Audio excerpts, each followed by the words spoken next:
When taxes go up, which they're going to go up, tax-free becomes even more valuable.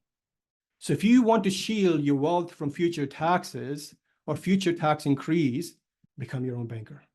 Here's what I want to go through with you today. If some informative, authoritative kind of power was able to distribute all the money in the world equally among all the people in the world, within 10 years, 97% of all the money would be under the control of 3% of the people. Well, you and I know there's really no way to measure this. That's a theory, but I have a feeling that most of us would agree that it's probably close to the truth. Who hasn't heard about, someone that had a big lottery win and then 10 years later, they have no money left? Why do you think this phenomena happens? Well, the answer lies in the fact that most people know next to nothing about the process of banking and its importance to their lives and well-being. Now, if you're watching today's boot camp on your smartphone, I'm just going to ask you to turn it into the landscape mode because we're going to watch a video here shortly.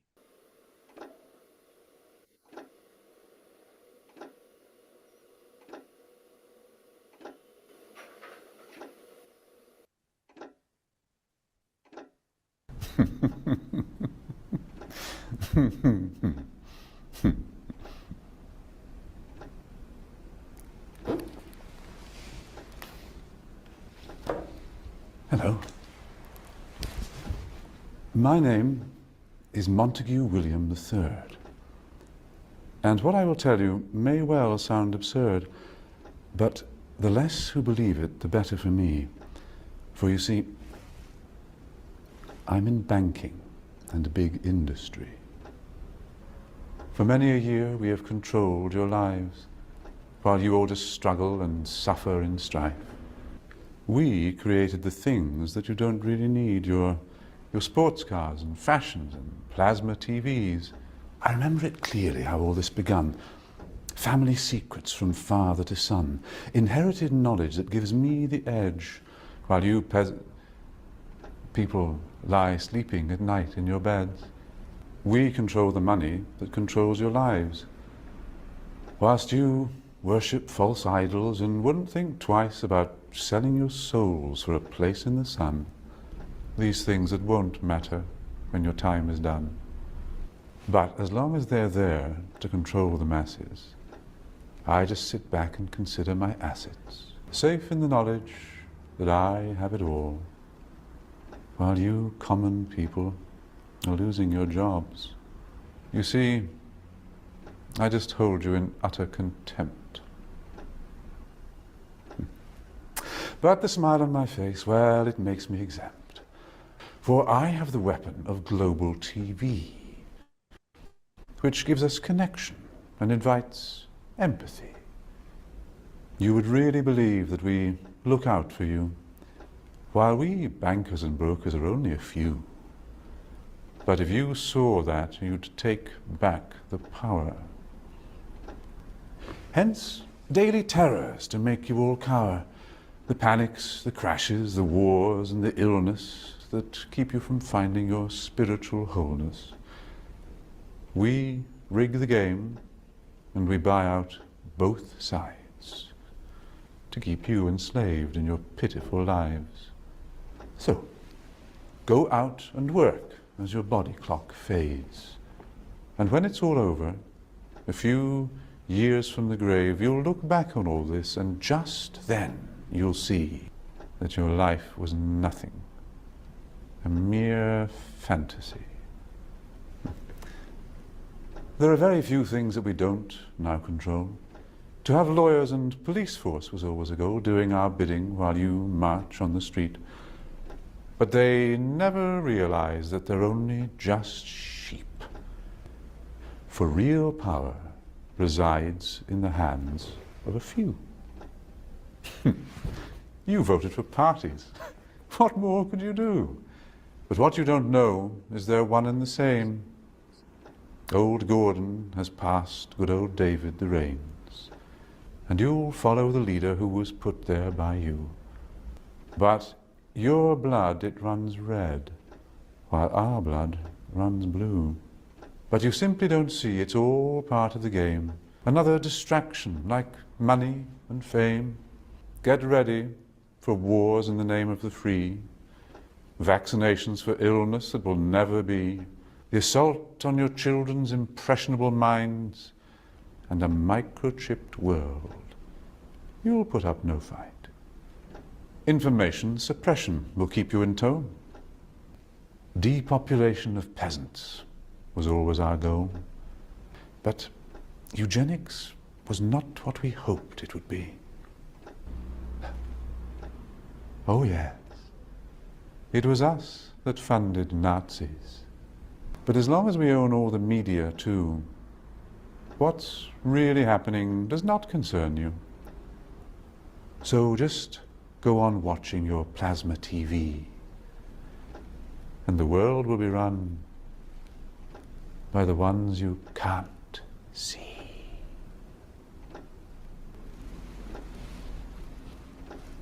You've made a great decision by being here today. Hi, I'm Dan Allen, and along with my colleague, Servlo Gill, we'll show you how you can take control of the banking function as it relates to your needs. Here's what you can expect to see from us today. We're going to do an introduction to the process called becoming your own banker. Then we're going to give you clarity on how you can enhance anything you are presently doing when it comes to money.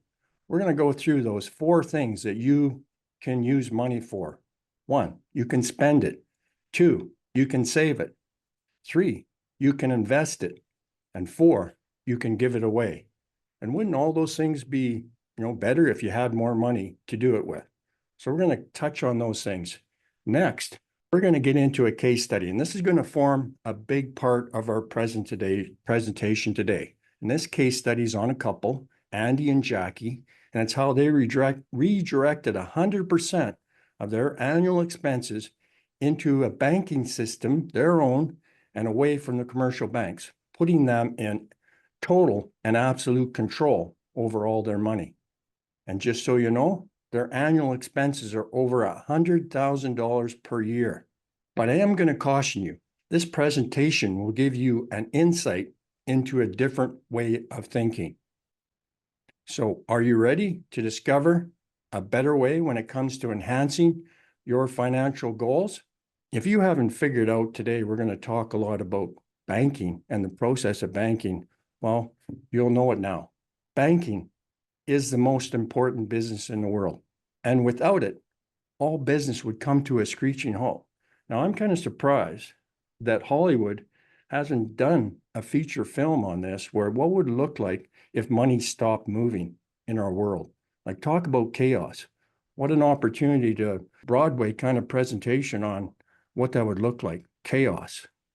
So whenever a business transaction takes place, money has to flow from one party to another in a relatively short period of time, or otherwise nothing happens. Can you imagine walking into a store and then walking out without doing some transaction, paying for what you took? Well, if you did, that's probably shoplifting. So in order for the system to work, we have to send and use money to pay for those goods that we buy.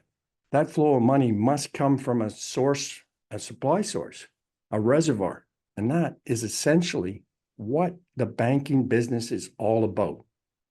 Someone or some organization has control of a pool of money that can flow at a cost to meet some need. And when it comes to that pool of money, there's only one pool of money in the world. The fact that this pool of money is managed by a number of institutions like banks, insurance companies, corporations, or individuals in various countries with, using different currencies is incidental. To argue otherwise would be equivalent to someone looking at the globe and observing, hey, well, the Amazon River in South America flows into the Atlantic, and commenting that this has nothing to do with the Indian Ocean on the other side of the globe. You and I know those oceans are all part of the same system. Think about it. About 75% of the Earth's surface is covered by water. Those oceans are all connected. Now we know the sun heats up water, and that results in evaporation. causing wind currents. Those currents takes the water vapors around the earth and it precipitates out in the form of rain, sleet, and snow. And somewhere along the way, it flows through you and me. And without it, we would die. But here's the key thing to remember. Where does it all end up? Right back in the oceans. Now, the banking business is somewhat like that. Money flows from a pool controlled by someone through our hands to meet our needs. But at some point, it all ends up right back in the banking system. So what I want you to know, it's all a matter of how much of the banking function do you control as it relates to your needs. So I'm going to ask you a couple of thought-provoking kind of questions. So I just want you to pay attention to these next few and think them through. Just think about this one. How much money have you earned just this year so far? So for each of us, that number is going to be different, but think about what it is that you've earned this year. Now I'm going to ask you this question. How much of that do you still have? We're all familiar with this, right? Money flows through our hands, but most of the times it's flowing away from us. It's going somewhere else. We're making all those payments. And I was always amazed in life as to, how little money I kept. Next, I just want to put this in perspective. I want you to even think bigger. If you think about all the money that you've earned up to this point in life, it's going to be a different number than we just talked about. And depending on what stage of life you're in, it's going to be different for everybody. But for you, what would that add up to? And then I'm going to ask you this question. Who did all the work to earn that money? I think you and I both know who did the work. You did. Next, this is a really good question. Who got all your money? That's what I want you to think about. So who ended up with all your money? Here's a few ideas for you to consider. Well, we know the tax man takes a chunk. At one point when I was a T4 employee, it was a big chunk they got. So everybody's going to be different. But the tax man takes a good chunk of that money that comes into our lives. Now the banker, and God bless him, we're using their money, so we should pay for it. But they're charging us fees, they're charging us interest, they're getting a good chunk of our money. And then if you've invested in Bay Street or Wall Street, they've got some of your money. Servo is now going to show you how to keep your money. So Servo, over to you. Here at Ascendant Financial, we've been serving clients for over 16 years now, both in Canada and the United States. We've been coaching them on the implementation of the process of becoming a banker, the infinite banking concept. That's our niche. That's what we do. And as a team, we speak to about 3,000 people on the process of becoming a banker because the clients want to know how this can work for them, right? So as a team, we speak to about 3,000 people on this process every year. And when we get into some discussions about how we can add value to what they want to get accomplished using the process of becoming a banker, this is one important question that we ask them. What specifically must happen in your life financially for you to look back 3 years from today and realize that you have made a significant progress financially? And this is the feedback that we get from our clients. So what they're saying to us is they want more of financial control. They want more of cash flow. They want more of liquid access to capital. They want more consistent growth of wealth. They want to increase their savings. They want to increase asset protection. They want to enhance their retirement plan, if possible, tax-free. And we're going to talk a lot about tax-free today. They want more of financial security, and they want to have predictable outcomes regarding money and wealth. And last but not the least, they want more of financial independence. So this is a good summary of what they say they want more of. On the right-hand side, I'm going to walk you through what they share with us that they want less of. They want less of loss of capital. They want less interest payments leaving their families. They want to reduce their tax burden. They want less financial surprises. They want less restrictions to access to capital. Imagine getting capital out from bank today. If you have a good chunk of capital inside a bank and you call them to request a moving their capital somewhere else, think about what process you have to go through. It's not a pleasant experience. So they want less restriction to access capital because opportunities are going to strike. And when opportunities strike, they want to access the capital immediately without any questions. They want less interest rate risks. They want less exposure to market. They want to have more control, meaning they want to reduce their control So they want to reduce the loss of control that they presently have. They want lesser fees and penalties. And the last thing is they want less financial complications. So when you're looking at the list of what clients are sharing with us in terms of more of what they want and less of what they want, which of these objectives are not relevant to you? And if you can relate with all these objectives that I have shared with you, then we can help you. The process of becoming a banker can help you achieve all that. Now, here's a testimonial / feedback from one of the clients, Sandy Bard. So what she's saying is, count us among the many who wish they had heard about the infinite banking concept decades ago. We are in our 60s and are embarking upon our 6th year. So they're in 60s and there's 6th year in this process. And truthfully, we could not be happier. Our personal banking system has allowed us to finance our lifestyle free of the constraints of commercial banks. It has offered and continues to offer a means by which our future will be taken care of, no matter what that may hold. And because the product making all of this possible is life insurance, we have that benefit that will take care of survivors between us and subsequently our beneficiaries. We no longer have to be concerned with the temperamental market performance and other investments. Instead, we enjoy access to our funds when we want, repayment of loans on our terms, privacy, safety, guarantees, and favorable tax treatment. We have no fear of outliving our money as we have a retirement strategy in place that will be funded by our own personal banking system. So when I went through more of, less of, here's a testimonial that speaks to all that. And if you want to listen to live interview of Sandy Bard, you can hop onto Wealth Without Main Street podcast channel, YouTube channel. Now let's dive into the money problem.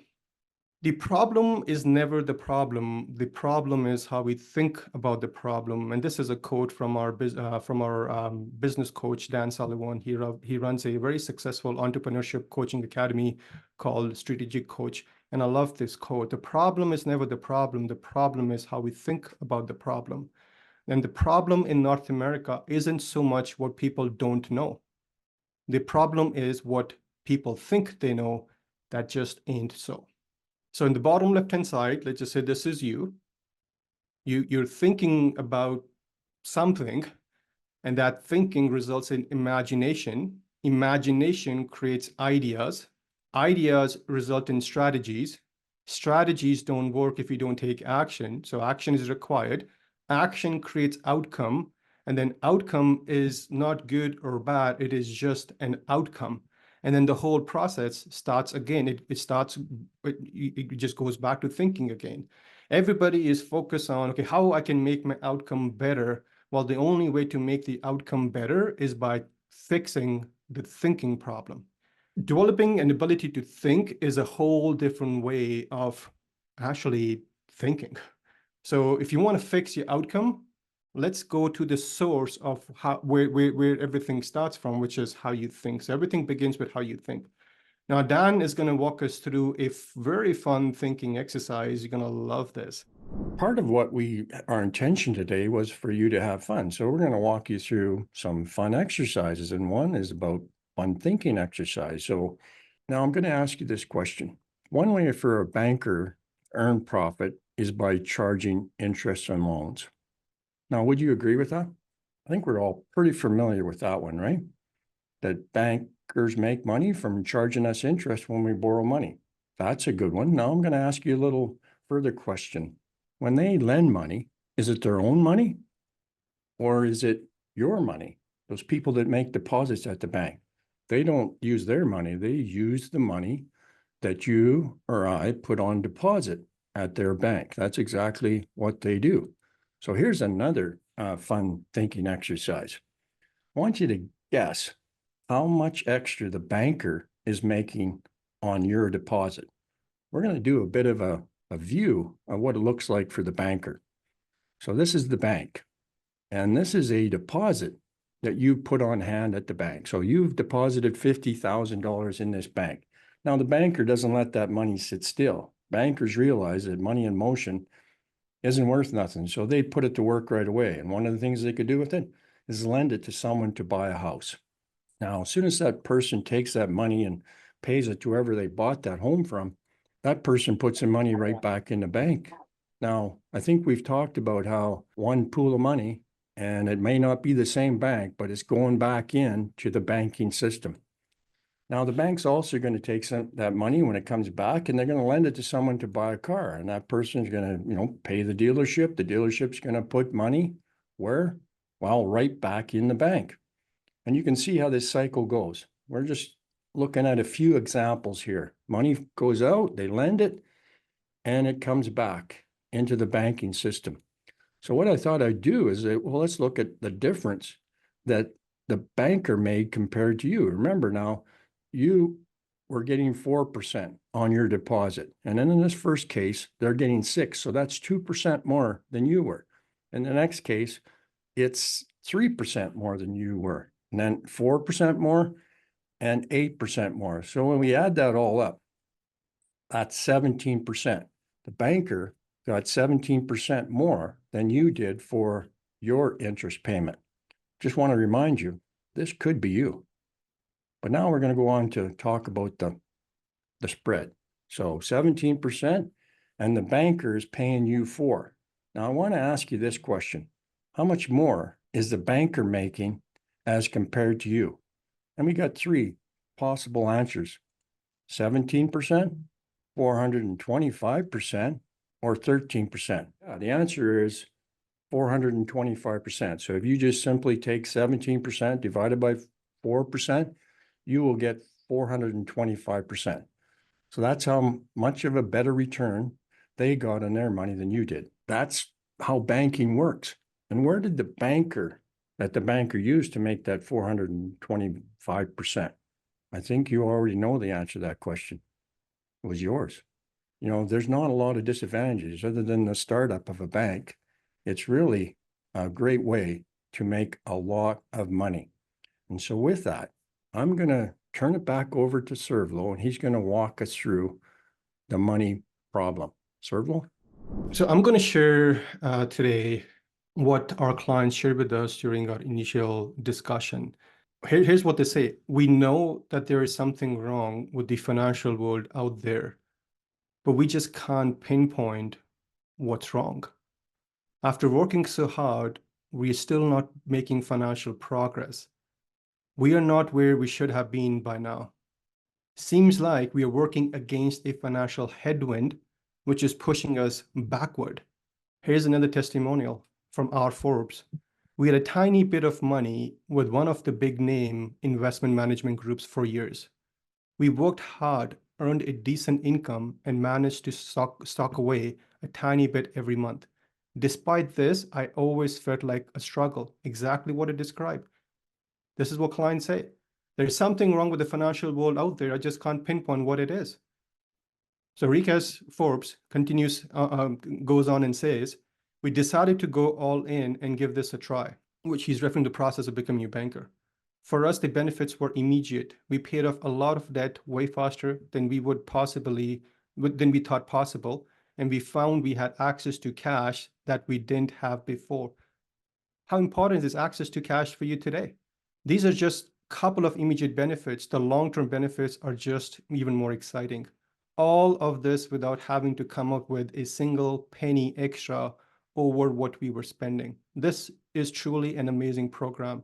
It's definitely not a quick get-rich scheme because it's a process. Banking is a process, not a product. You're not buying a product. You're implementing a process. This is about dedication, taking control over your dollars, and patience. So the only way to get out of financial prison is to clearly understand the problem. What is keeping you in it? That's a problem that you have to understand. And once you understand the problem, you can implement the right solution to not just get out of the financial prison, but also help you stay out of it permanently. Let's look at the situation together. So this is a client. So client, the names are Andy and Jackie. Obviously, to protect their privacy, we're not going to share their true names. But this is a client profile that we recently worked on. So client profile, Andy and Jackie. So Andy is 50 years young. Jackie is 45 years young. Andy's income is $180,000 per year. Jackie's income is $80,000 per year. So this is the active income. They have other sources of income. So they have some real estate properties which produce about $6,000 in net cash flow income for them after covering all the mortgages and expenses. And in addition to that, by just nature of the jobs that they're in, they're entitled to some additional bonuses at the end of the year, which is about $20,000 to $25,000 per year. Andy is a CPA, so he's an accountant, and Jackie is a project control manager. And they have two sons at the age of 10 and 15. So this is a simple client profile. Now, you can do four things when it comes to money, and Dan touched on it, but I'm just going to revisit it. One thing is you can save it. So saving could be for emergency, for sickness. Saving could also be saving for buying a big ticket item like a car, down payment for a home, vacation funds, things like that. You can invest it so you can grow wealth, create passive income, real estate, stock market. There's so many ways that one can invest money. You can spend it. So spending could be on, mortgages, cars, vacation, property taxes, the list goes on. Or you can give it. Give it means legacy and charity. So there's literally four things when it comes to what you are using money for. And what this couple was using money for based on those four things, let me show you all that right now. So total family income before taxes, $286,000, not factoring in any bonuses or rental income, anything like that. So mortgages, so 35% of their income was going towards mortgage, which is spending. They were spending 35% on mortgage. They were spending about 8% on car financing, so spending 8% on car financing. They were spending about 38% on lifestyle. So you can see how much they're spending on lifestyle in terms of dollar amount, $60,800. They're saving 2%. So $3,200 per year is what they're saving. And then they're investing 15%. So $24,000 per year is what they're investing. And then they're donating or giving 2%, which is $3,200 per year. So you can see there's only four things one can do with money. They can spend it, they can save it, they can invest it, they can give it. This is what they're doing. Now, here's another way to look at it in a simple graph format. So 8% on autos, which means for every dollar they earn, 8% goes towards car payment. 35% on mortgage, which means for every dollar they earn, 35% is going towards mortgage on principal residence. 38% on living expenses, meaning for every dollar they earn, 38% is going towards living expenses. For every dollar they earn, 2% is savings. For every dollar they earn, 2% is giving. For every dollar they earn, 15% is investing. They're earning all the money, 100% of it, as you saw, but 100% of that money is leaving them. And that was a problem for them. Now, here's their asset classification. So principal residence, the fair market value is $900,000, owned obviously jointly between Andy and Jackie. RSPs, so Andy had about $200,000 in RSPs, Jackie $100,000. So combined as a family, that's $300,000 in RSP. The interest rate, which right now they may be earning 7%, but that has never been 7%. It's up and down, as you know. It's all investment, right? It can go up, it can go down. But let's give them a benefit of doubt that they're earning 7% on RSPs. Andy has $50,000 in tax-free savings account, and Jackie has $25,000 in tax-free savings account, which is total of $75,000. And then let's just assume that they're also earning 7%. So these are registered accounts in the US. There's similar registered accounts, they call by different names, right? A real estate portfolio, so the investment property that they have, the fair market value is $1 million on it. They have RESP, a registered education savings plan for children, which they have $25,000 as balance. They're earning 6% on it. Cash reserve, so they have money set aside for an emergency. It's about $20,000. So total assets combined, so when you add up all their assets, that's about $2.3 million. And when you look at it, that's pretty good. Now that's asset. So let's dive into liabilities. So the debt on principal residence, which is $600,000, that's how much they have as mortgage balance. And the interest rate on that debt is 3%. Car loan, they have a balance of $20,000 for Andy, $25,000 for Jackie. Between both of them, it's $45,000. And the interest that they're paying on the car loan is 3%. Lines of credit against the property, so they have some debt on it. They use this money to buy the investment property or make some renovations. So that's about $100,000, and the interest is 7%. The real estate investment property has a mortgage balance of $750,000, and the interest that they're paying is 3% on this property. They have an unsecured line of credit of $50,000, which is costing them 10%. They also have a trailer, which has a balance of $20,000, and the interest is 4% on it. So if you add up all the liabilities, that's $1.5 million. So let's do a summary of assets and liabilities. So let's see what happens here. So let's look at the net worth. So total assets are $2.3 million. Total liability is $1.5 million, which means net worth is $800,000, which is pretty good. Now, average interest that they're paying on investments, all the registered accounts that we talked about, the RSPs, the TFSA, the RESP. So the interest earned is 7% on all those portfolios. The interest paid on all the debt is about 5%. So when you look at this, it seems like they're doing pretty good, right? Net worth is $800,000. They're earning more interest on investments than what they're paying on their debt. So to them, it seemed like they were making some progress. But again, when they came to us, this is what they said. Seems like there's something wrong with the financial world, or there's something wrong with how we're going about doing the things that we want financially, because seems like we weren't making any progress.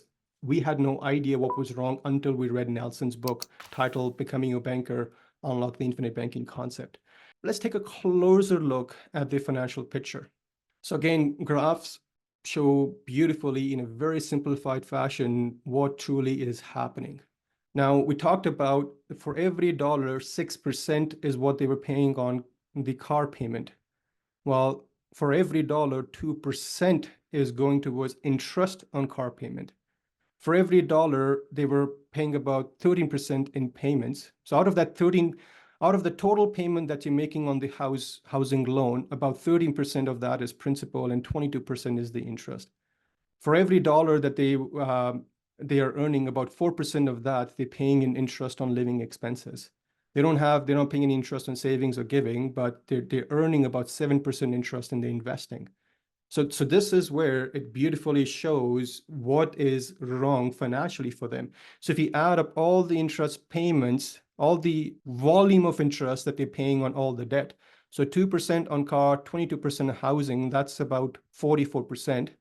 And then 4% on living. So 22 plus 2, that's 24%, plus 4, that's 28%. So the interest volume paid on every dollar that they earn is 28%. And the interest volume earned on every dollar that they're investing is 7%. And that was the problem. And then again, doesn't matter whether they're earning interest, paying interest, who has all the money and who's getting all the money. All this money resides in someone else's bank. All this money is going to someone else's bank. It's not with them. So total assets, $420,000, total liability, $1.5 million. These are the interest, this $420,000 is all the RSPs combined, TFSA combined, and they're earning 7% interest on it. Total liability is about $1.5 million, including all the debt on principal residence and investment property and the cars and the trailer, and the interest paid is 5%. So you can see they're earning 7%, which is $29,400 in volume, and then they're paying $75,000 in interest, which is the volume of interest paid at 5%. So people look at the rate and they say, okay, I'm earning 7%, I'm paying 5%, I'm making progress. Well, if you do the math on the volume of interest earned and the volume of interest paid, then you know it's not actually financial progress. They're in a negative of $45,600, because if they're earning $29,400 and paying $75,000, that's a negative balance. They have to earn at least 18% on all the investments to just break even with all the interest that they have to pay on liabilities. And if you just think about how easy it may be to earn 18%, or how difficult it could be to earn 18%, which one's more logical? Easier to earn 18% before taxes, or difficult to earn 18% before taxes? For every step they were moving forward, which is the interest earned on all the investments, they were going back 2.5 steps, which is the interest paid on everything that they owed to the bank. So if you imagine this, so this is where you are today financially, and the destination is where you want to go financially, and then you get in an airplane. So airplane is taking you from where you are today and it's getting you to destination, which is where you want to be financially. The airplane speed is 100 miles per hour. So when you go up in the air, the 100 miles per hour, that's basically the one step forward on the investments that they're making. When you go up in the air, you're faced with a headwind of 250 miles per hour, which is the 2.5 steps that they're going backwards and all the interest that they're paying to the bank. So if they're operating in this environment and the objective is to change how they're doing things financially going forward, if they continue to operate in this environment, are they actually going to get to the destination? If you're moving forward at 100 miles, you have a headwind of 250 miles per hour, you're probably not going to get to your destination. You're going to go backwards financially. And that's exactly what was happening to them. So here's a frequently asked question. The process of becoming a banker is only for people who have debt. If I'm paying cash for things, I don't get into debt. I don't need to become my own banker because I don't finance anything. I don't pay interest. So the environment of headwind doesn't apply to me because I'm not paying any interest to anybody. I save up cash and I use cash for the things that I want to buy. I don't get into debt. Well, here's the truth. Here are some facts. You finance everything that you buy.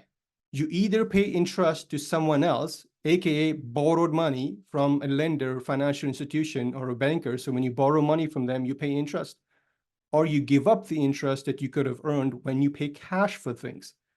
Because when you pay cash for things, that money is gone forever.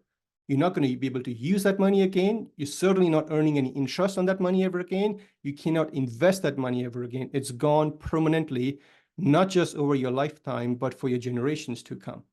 And here's the pain of paying cash. If you haven't done this math, well, go ahead and do that today because you know your financial situation better than anybody else. And I'm going to walk you through the pain of paying cash. So let's presume there's someone so this person is age 30 and they saved $1 today inside a GIC or a CD. So if you're in Canada, GIC, if you're in the US, CD. And let's presume this GIC or CD is giving them 5% per year. So if they put that $1 into CD and GIC and it's earning 5%, by the time they reach age 65, that $1 will become $6.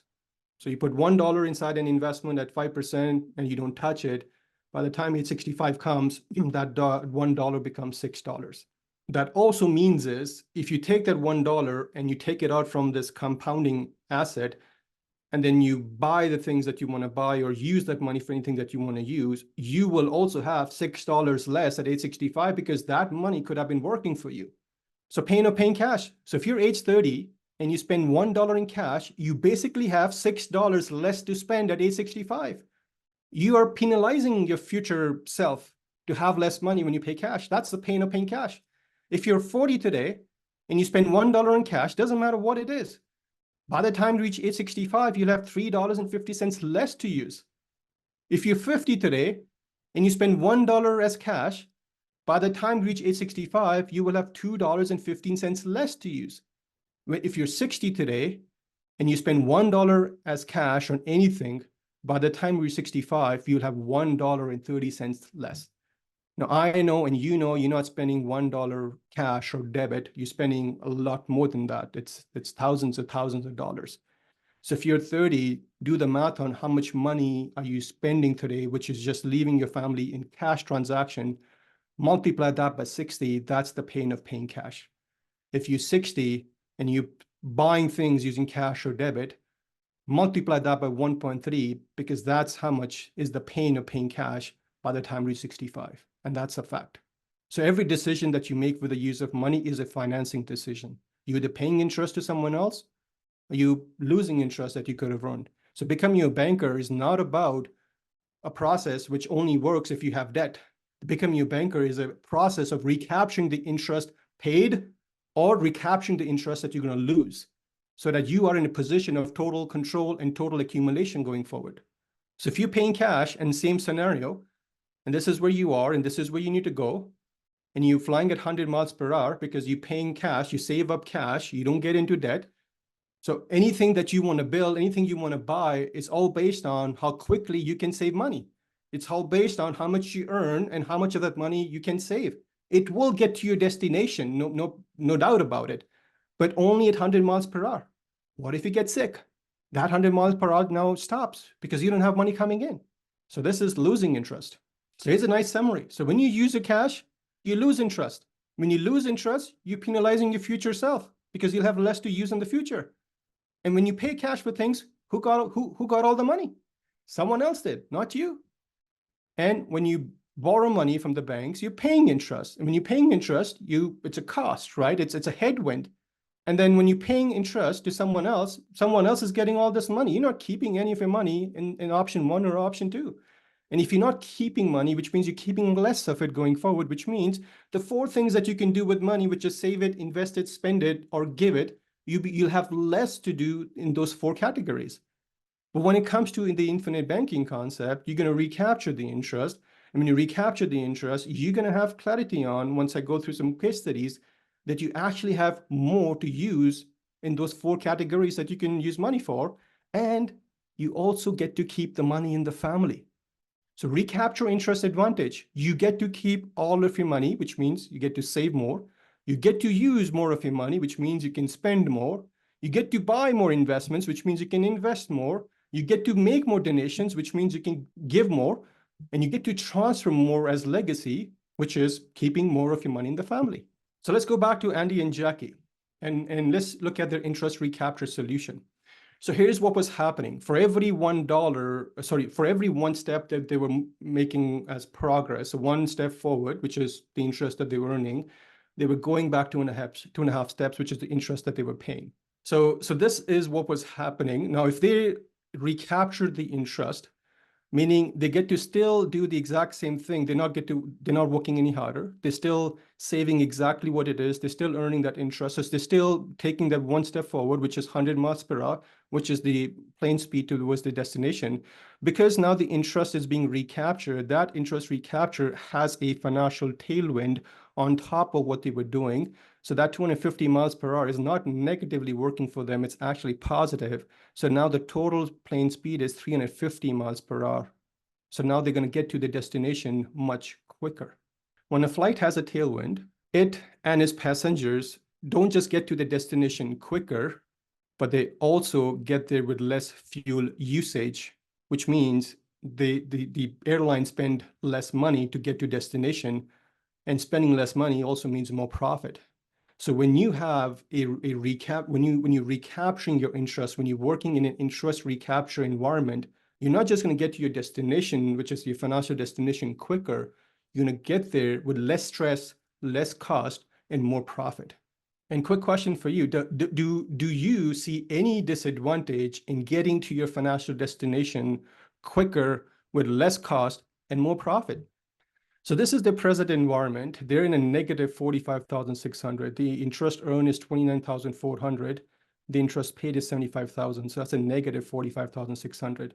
When they're working towards an interest recapture environment, the interest is working for them, not against them.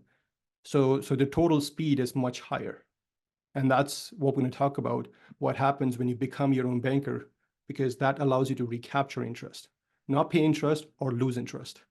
So this is what is happening in their financial world, and it may be happening in your financial world also.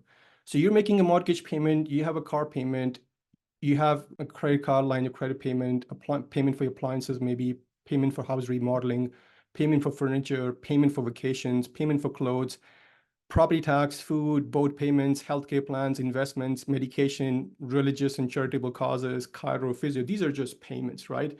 This is literally the four things that you're doing with money. You save it, you spend it, you invest it, or you give it.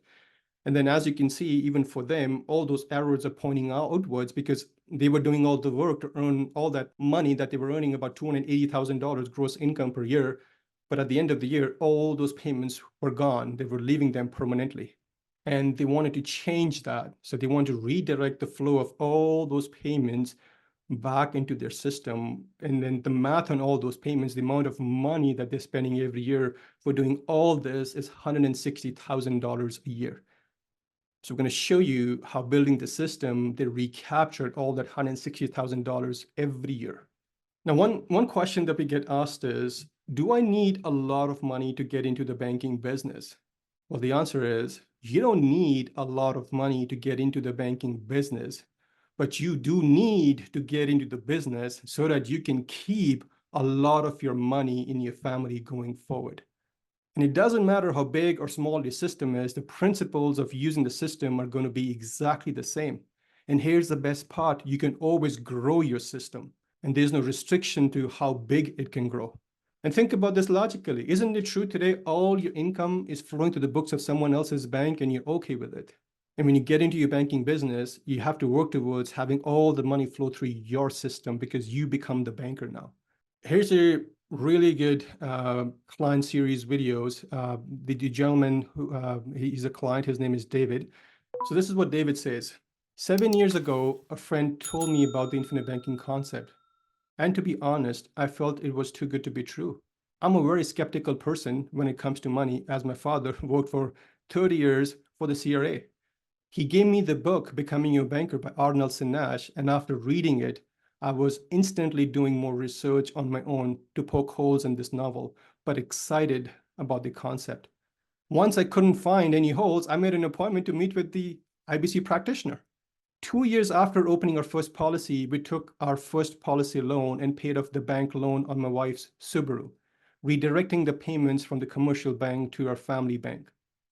3 years later, total 5 years into building the banking system, we took out another policy loan and skipped the bank entirely this time, using the money to buy me a brand new SUV outright. In year 5, we also had another child and took out a policy on him as well as a second policy on myself. With 5 policies in force after 7 years, our mortgage was coming up for renewal. Instead of renewing with our bank, we took out a policy loan from all our 5 policies and paid off the bank completely. After these 7 years, I know we have the freedom and flexibility to do whatever we want, whenever we want, on our terms. This is a feeling I can't explain, but to say it is amazing. So again, you don't have to be rich to get into the banking business. You have to start so that you can keep a lot of your money in the family going forward. And you will expand your system as time goes on. That will happen for sure. Now, what's required to become a successful banker using the infinite banking concept? So let's talk about that. What's the requirement? So the requirement to become a successful banker, the first requirement is to be coachable. And here's the thing, all our 19 coaches are authorized IBC practitioners from the Nelson Nash Institution. So when you work with them, they're going to coach you, and there's no expiry on coaching.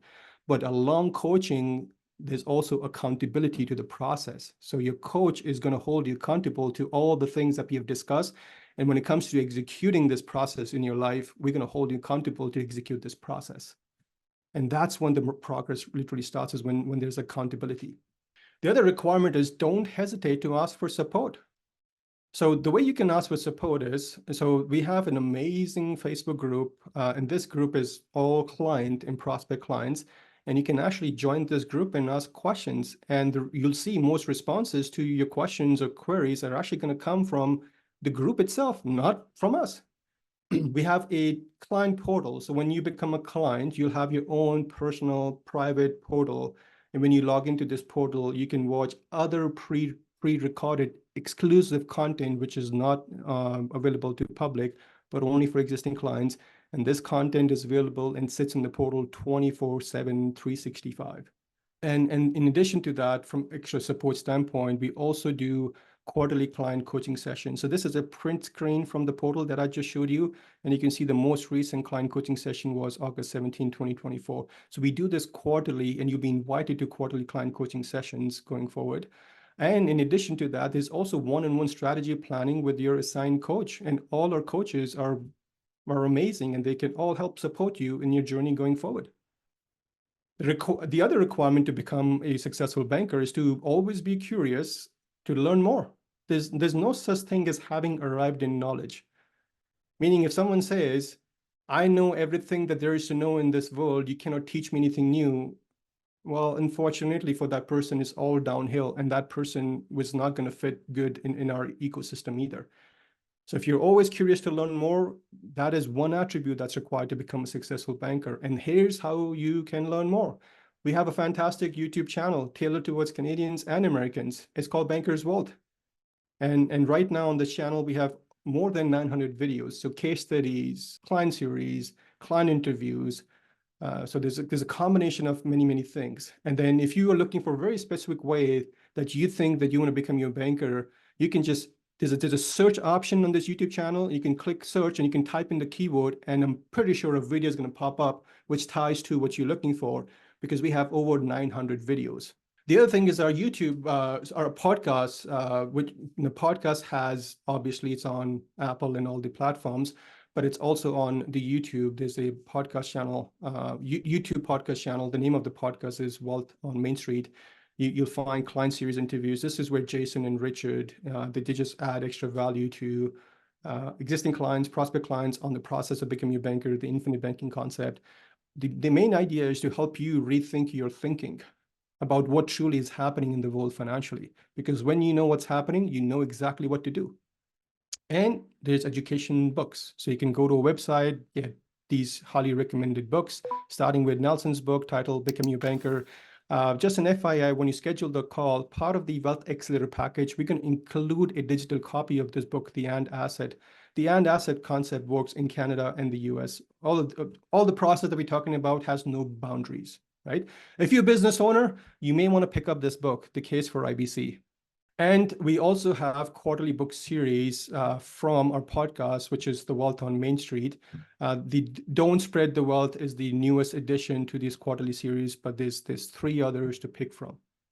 So from education standpoint, you will have plenty to learn and continuously learn. So let's get Andy and Jackie into the banking business. So we understand what the problem is. The problem is they're taking 1 step forward and going back 2.5 steps. And they want to fix that. So they want to build a system to recapture 100% of the outflow, which on an annual basis is $160,000 a year. This is what they're using. So they use that $160,000 to basically pay for all the things that they are buying today, mortgages, cars, things that I just have shown you. And here's the thing, objective is not going to work if there's no timeline attached to the objective, right? There's no such thing as unrealistic goal, but there could be an unrealistic timeline associated to accomplish the objective. So for them, they wanted to get it done in 6 years. That is their goal. I want to recapture $160,000 in less than 6 years.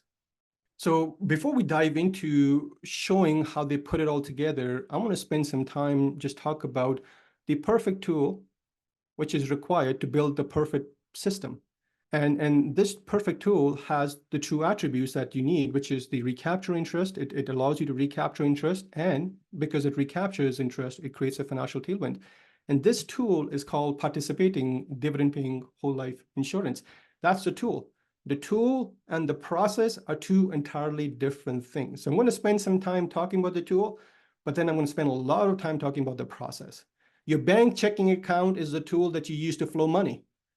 Participating dividend-paying whole life insurance is a tool that you need to store money, and then you flow money out of it. The objective is not to change your goals or cash flow. The objective is to change the process to get to the objective, so that that process is a process of recapturing interest, and it fixes the problem of paying interest and losing interest. So actually, this is a really good fun exercise. Now, let's talk about the perfect investment. So if you could invent a type of an asset where you can put money in from scratch today, let's just say you're the inventor, you're building this asset where you want to put some money in, and that asset had no drawbacks, what would that asset look like? So what would that perfect investment look like? So I'm going to start off with some attributes. So one of the attributes of perfect investments is high rate of return. The other could be consistent rate of return. So safe, liquid, guaranteed, tax benefits or almost tax-free, no market volatility, yields income besides capital gains, credit protected, inflation protected, control, transferable, easy to manage, no hidden fees or penalties, reputable, private. So for your own various asset classes, wherever you are presently storing money, simply identify which of the features from the list above that they do well on and which of those features they fail on. So wherever you're storing money, compare the attributes of that warehouse with this warehouse and think about where they're doing well and where they're failing. Because everything that we do financially is how someone else is doing, right? So when we compare things, that's when we know what we have and what we don't have.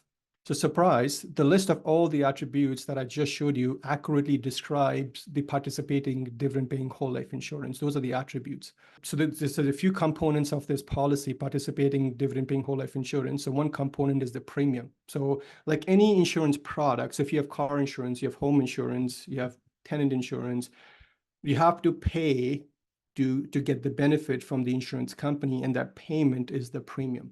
So for participating dividend-paying whole life insurance, no different than any insurance products, there's a premium, a payment, which you can call it a deposit into your banking system. So no different than how you make deposits into someone else's bank. Premium payment is how you get to move the money into the policy. So that's your deposit. In exchange for your premium, because it is life insurance, they're going to produce a very high level of death benefit. And the death benefit is always paid tax-free in Canada and in the United States.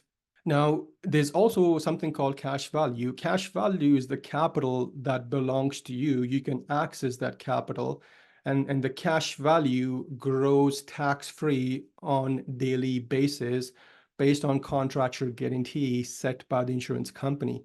And the contractual guarantee is that by age 100, cash value must match the death benefit.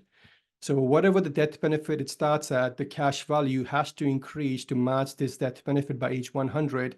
But the death benefit also compounds every year, which would grow more and more cash value.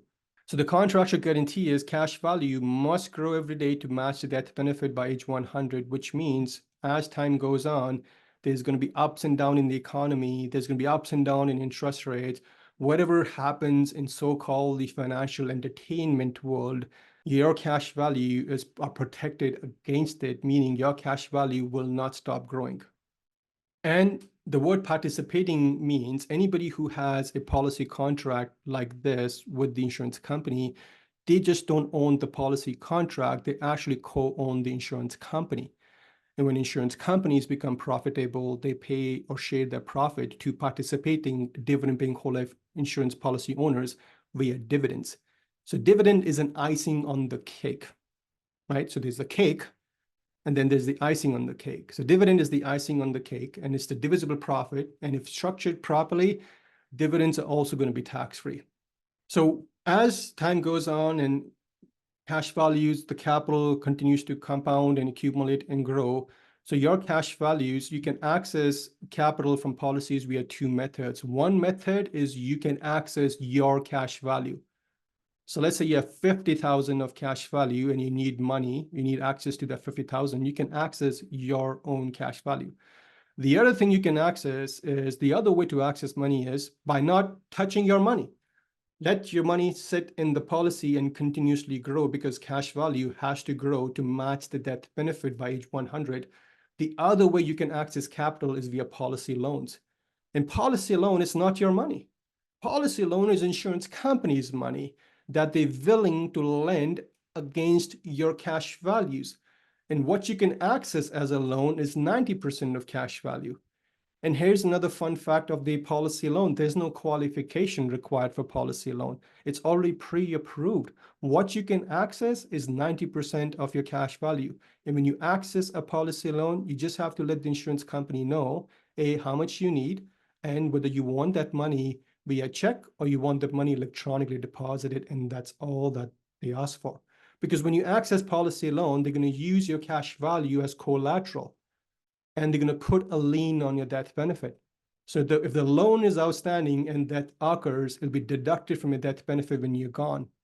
So insurance companies don't even have a schedule for a repayment of the loan. That policy loan is unstructured. The only person who determines how to pay back the loan is the policy owner. So you can access money via two methods. Now, here's the rhetorical question. Do you believe in earning uninterrupted compound interest? I'm not asking, do you believe in compound interest? I'm asking, do you believe in earning uninterrupted compound interest? Here's something to understand. If you access your own money, you're going to interrupt the compounding. If you access money via policy loans, you're not going to interrupt the compounding. So how would you access money? Your own capital, stop the compounding, go backwards, or access money via policy loans and never interrupt the compounding of your own capital? and have the privilege to replenish the capital on your terms by paying it back. So this picture here does a beautiful job explaining exactly what's going to happen when you access money as a policy loan. So this green dot is your cash value, which has to grow every day to match the death benefit by age 100. So it continues to grow no matter what. Whatever happens outside of this policy in the financial world, the cash value continues to grow. Now, let's say we reach a certain point in the policy and you need access to money. And what you're going to do is, because you all agree, you want to work in an environment where you don't interrupt your own compounding.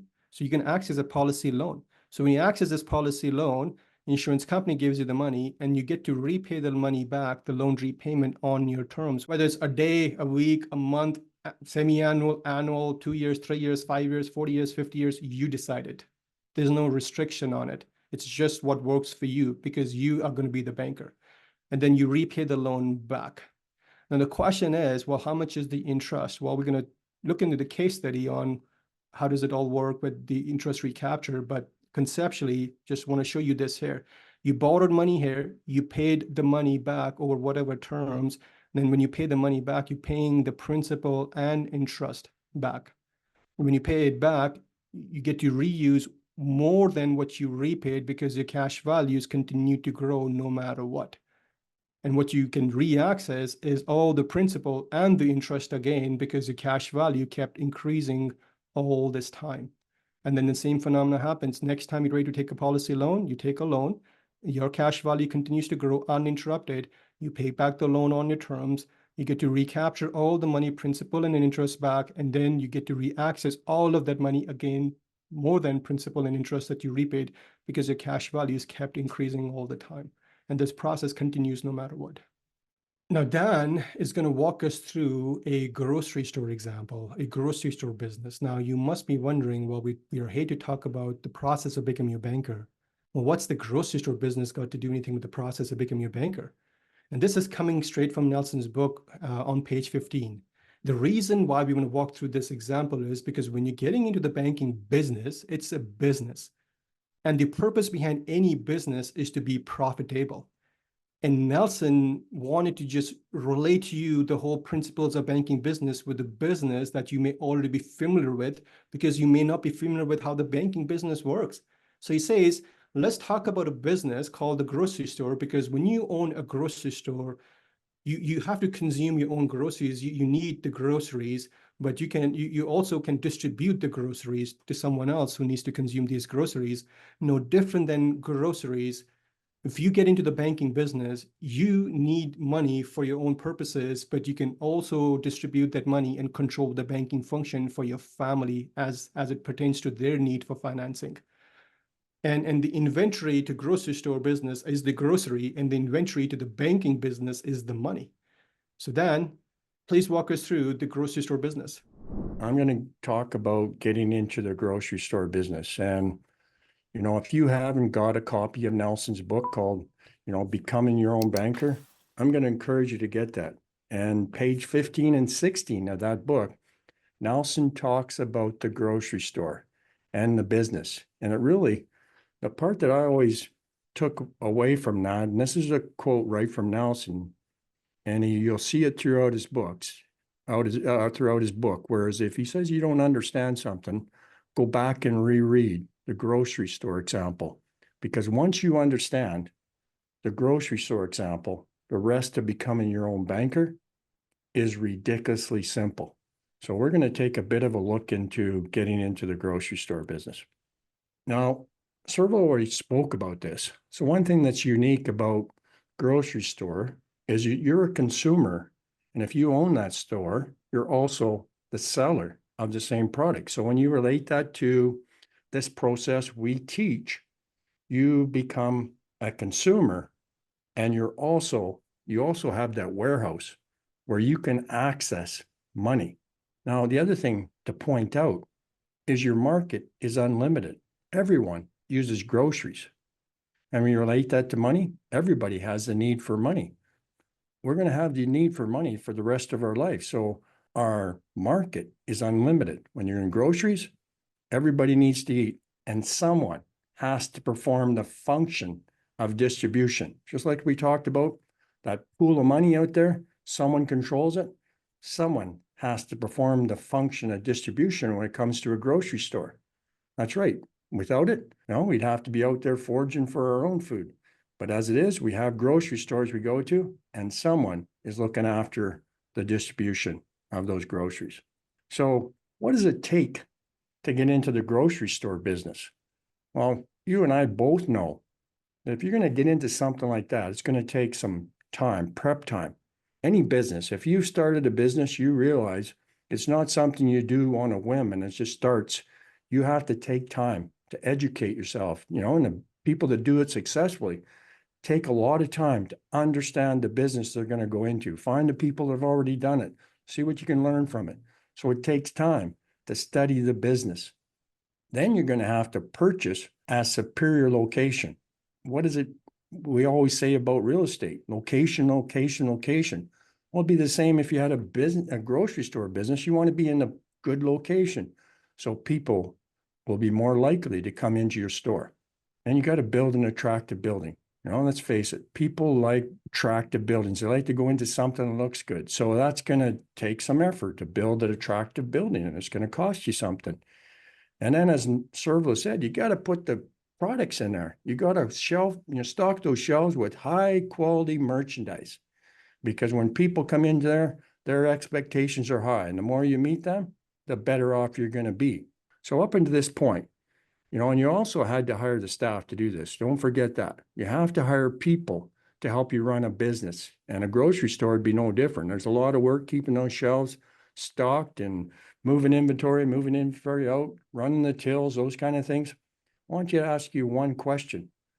How much money has your grocery store earned up until this point? When you start a business, there's always a lot of money that you put up in front, a lot of work that goes into it. Anything worthwhile doing takes effort. That's one thing I wanted you to understand as we went through this example. Now let's get into how the grocery store business works in a little more detail. Now, because of all those costs that we talked about, there's going to be interest on the loan, because most people, when they start a business like this, are only going to do it by taking on debt. There's going to be interest, all those costs related to staff and all those things we went through. You're going to have to sell, your inventory 15 times just to break even. That's right. You got to turn over stuff 15 times just to break even. And one thing you know about the grocery store business is that the margins are tight. Once you turn that inventory 17 times, you will be profitable. So that's where you want to get to. You want to be profitable, because without profit, every business will fail. You have to have return of your investment and profits to be effective in business. Now, if you are able to turn that inventory 20 times, you get to a sweet spot.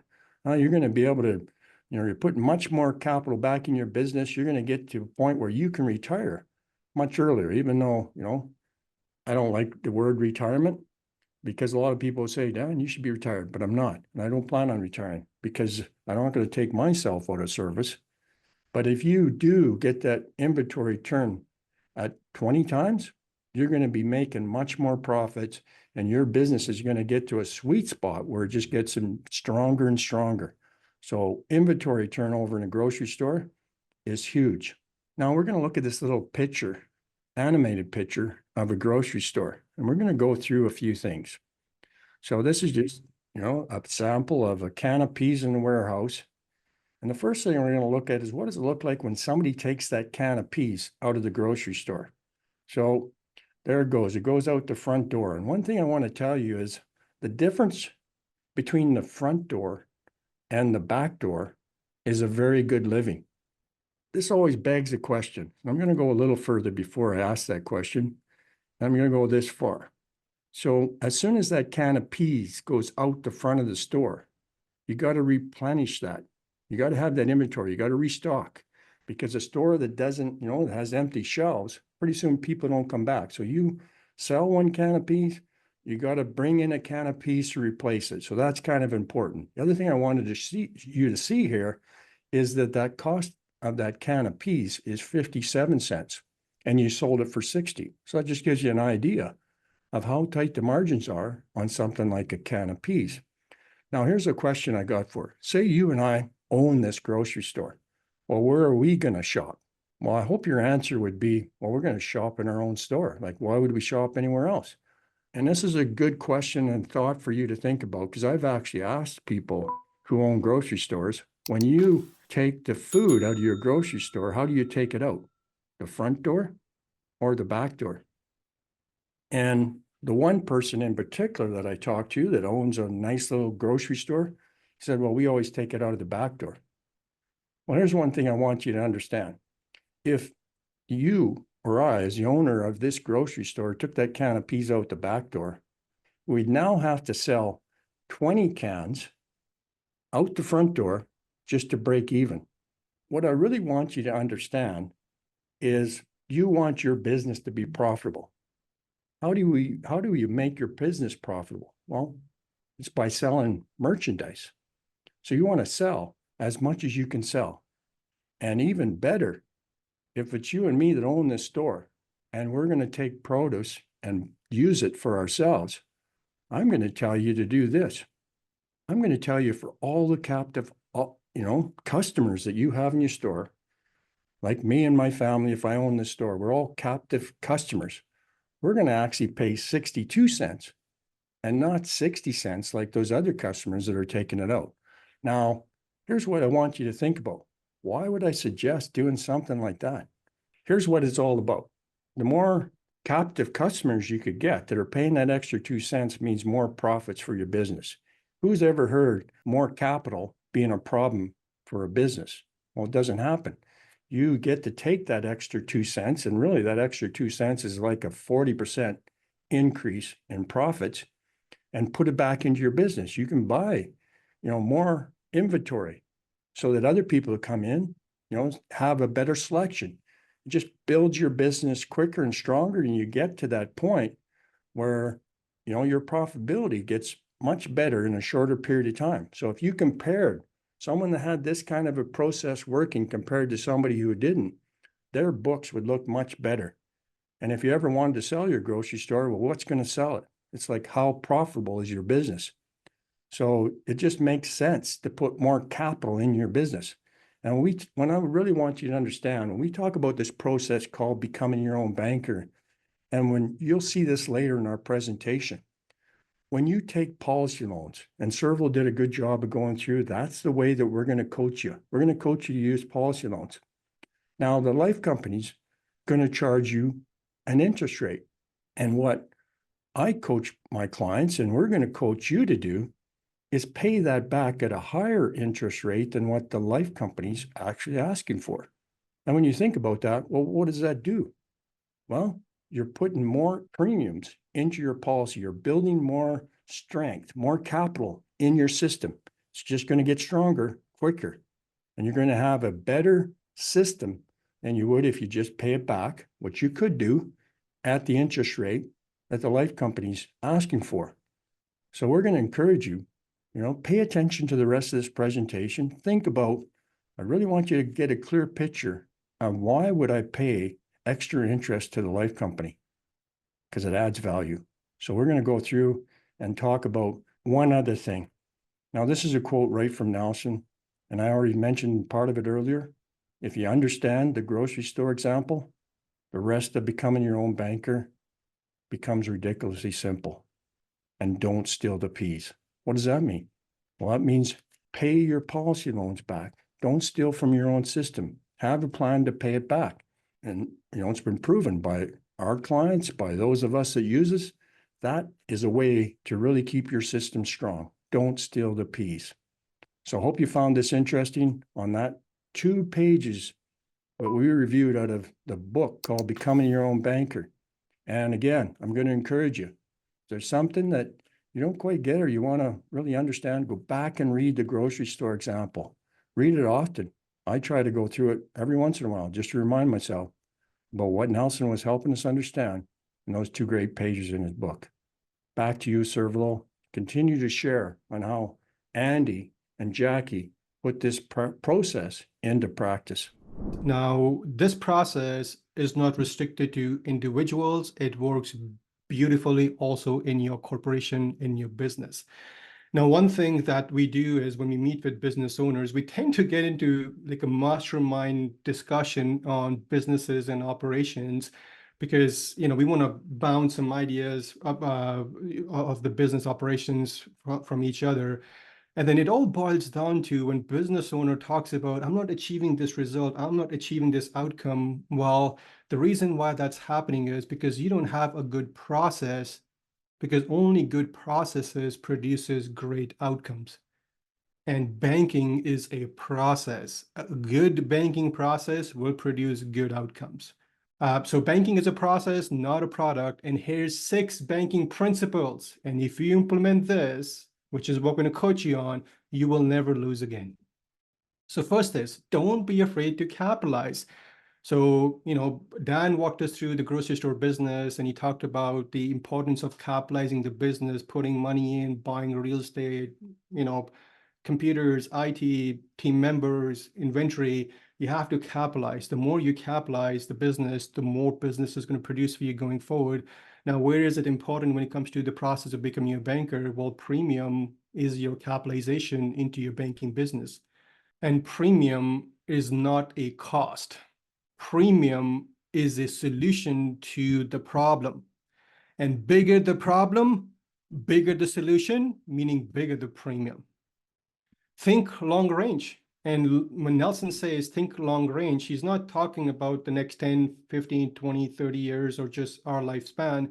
He's actually talking about 3 generations past yours. This process of becoming a banker is going to serve you well in your lifespan, but it needs to be built across 3 generations. See, 3 generations past yours is what thinking long range is, and teaching about legacy to children and custodianship are just 2 different train of thoughts with 2 different, completely different outcomes. Most people talk about legacy. We talk about custodianship because the process of banking will continue no matter what for generations to come. And someone has to control this process for you. Who is better to control this process for you and your family other than you and your family? Third, don't do business with banks when it comes to financing needs, right? Build your own banking system to do it. Because if you're doing business with banks, you're part of the problem. And that's all I'll say about that. Fourth, Dan mentioned beautifully, don't steal the peas. Be an honest banker, pay your loans back. See, you may struggle with the importance of paying the loans back. And if you understand the grocery store business beautifully, that struggle will go away. But I want to make a really good, important teaching point here. So think about this. So you have a cell phone. I'm sure everybody uses a cell phone, right? So when you lose juice in your cell phone, meaning when it becomes discharged, there's no enough battery left, you plug that cell phone in the wall and you charge it. And the reason why you charge it is because you want to reuse it again, correct? If you don't charge it, you can't use it again. You may be driving cars today, and when your car runs out of fuel or charge, if it's electric car, when it's low on fuel, low on charge, you refuel it and you charge it. And the reason why you refuel your car and you recharge your electric car is because you want to use the car again. Think about food. You know, when you open your fridge or wherever you stock your groceries that your family needs, when you go low on that stock, you go and then you restock it. And the reason why you restock it is because you want to continue eating, otherwise you'll die. So you will recharge your phone, you'll refuel your cars, you'll restock your pantry with food, but somehow paying back and recharging and refueling your own tank of money is a foreign concept, which boggles my mind. You're okay refueling, recharging everything, which you can only do with money, but the one thing that you need more of is the money. It becomes a foreign concept to recharge it. So be an honest banker and pay your loans back. And always rethink your thinking. And the reason why Nelson added that principle is because Nelson wanted you to remember not what you bought, but why you bought it. So Nelson didn't want you to remember what you bought is the participating dividend-paying whole life insurance. But the reason why you got into participating dividend-paying whole life insurance is because to control the banking function, to recapture the interest, to never lose again. Remember why you're buying it, not what you bought. And the last important principle is make room for future windfalls. And I have a note just to remind myself to actually expand on a strategy that we have implemented in our own family. So we practice what we teach, right? So in our family, we all start with one policy. So I start with one policy and it's grown to about 16 policies now. Policies on myself, policy on my wife, policy on our daughter. So I'm going to use an example of the policy on the daughter. The policy that we have on our daughter is not a policy for her. It's part of the family banking system. When she needs money, she can come to a family banking system and she can access money from any of these 16 policies. It doesn't have to be just her policy. Now, as we mature, so as we get older, so me and my wife, as we get older, we're going to rely on some passive income going forward. And the passive income, the source of passive income is going to be these policies that we have, including the policies that I have on my daughter. So we're going to use these policies for passive income time tax-free. And when we leave, because it's not if, it's when we graduate, when we pass away, there's 100% probability of us dying, not 99.9%.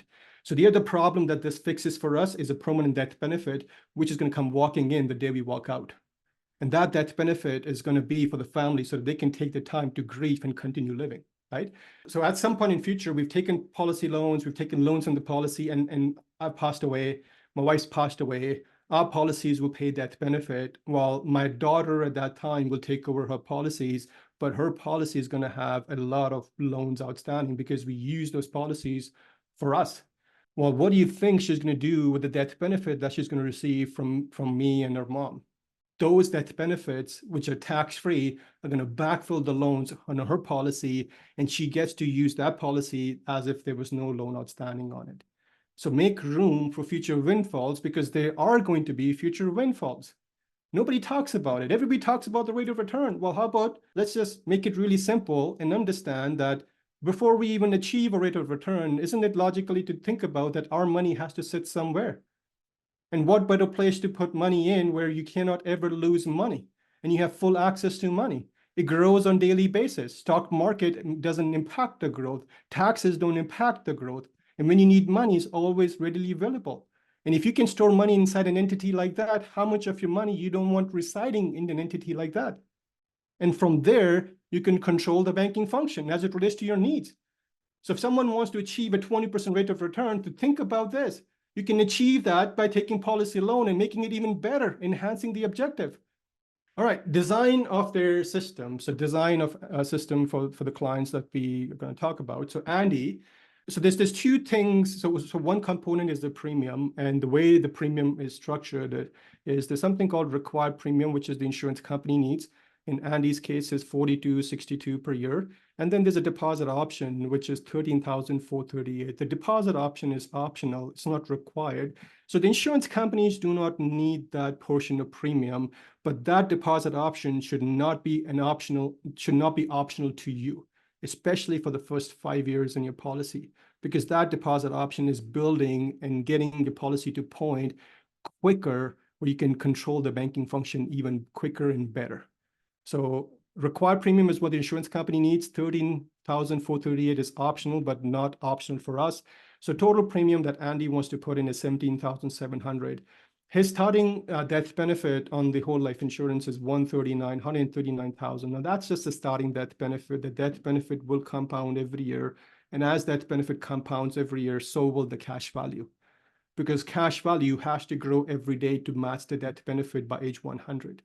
Now, this death benefit isn't enough on Andy because they have a high need for insurance. So to supplement the need for insurance, he ended up purchasing additional life insurance, $1.5 million in term insurance. God forbid something happens to him in the short-term basis.